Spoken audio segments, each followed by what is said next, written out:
Hi అండి అందరికీ. దీపావళి పండుగ ఎప్పుడు కూడా మా ఇంటి దగ్గర మేము చేసుకోలేదు. ఎప్పుడు పుట్టింటి దగ్గరే చేసుకుంటాం. ఎందుకంటే అమ్మ వాళ్ళకి దీపావళి రోజు కేదారేశ్వర స్వామి వ్రతము ఉంది.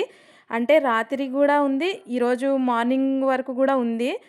రాత్రి చేసుకునే వాళ్ళు రాత్రి చేసుకోవచ్చు. లేదంటే మార్నింగ్ ఉంది కాబట్టి నోములు నోచుకునే వాళ్ళు మార్నింగ్ కూడా చేసుకుంటున్నారు. దీపావళికి ఒక రోజు ముందు వస్తాం. లేదంటే దీపావళి రోజు మార్నింగ్ బయలుదేరి వస్తాము. రావడం అయితే కంపల్సరీ. వ్రతం మండే కదా, మేము సండేనే వచ్చేసాము. మండే రోజు మార్నింగ్ ఇంట్లో పూజ చేస్తున్నా. అసలైతే అమ్మే చేస్తుంది.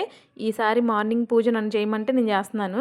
ఇంకా బంతి పూలు అవి తీసుకొచ్చారు కానీ ఇంకా గొచ్చలేదు. ప్రస్తుతానికి మందార పూలు ఉంటే మందార పూలతో పూజ అయితే చేస్తున్నాను. ఎన్ని పూలు పెట్టినా మందార పూలు పెట్టినా అందం అయితే రాదు. మార్నింగ్ ఇంట్లో పూజ అయిపోయిన తర్వాత సాయంత్రం వ్రతంలోకి పూర్ణం బూర్లు కూడా వేసేసింది అమ్మ.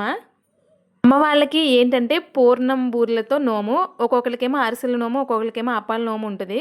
ఇంకా పూర్ణాలు వేసేసిన తర్వాత దీపాలు కూడా పెట్టేస్తున్నాం. దీపాలు పెట్టేసిన తర్వాత ఇంకా పూజ కూడా మొదలు పెట్టేశాం.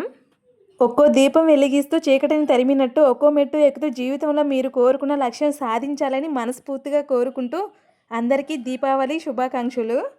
అసలు పండగ ఎలా చేసుకున్నాం ఏంటి అనేది నేను ఫుల్ వీడియో కూడా పెట్టాను ఈరోజు మధ్యాహ్నం. మీకు ఇంట్రెస్ట్గా ఉంటే ఫుల్ వీడియో కూడా చూసుకోండి. అది కూడా మీకు సమయం ఉంటేనే. దీపాలు పెట్టడం అయ్యేసరికి 7:30 అయిపోయింది. 7:30కి పూజలో కూర్చున్నారు అమ్మవాళ్ళు.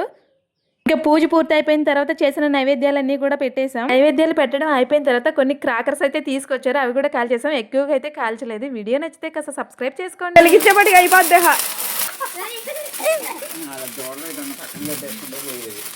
ఆటో పక్కన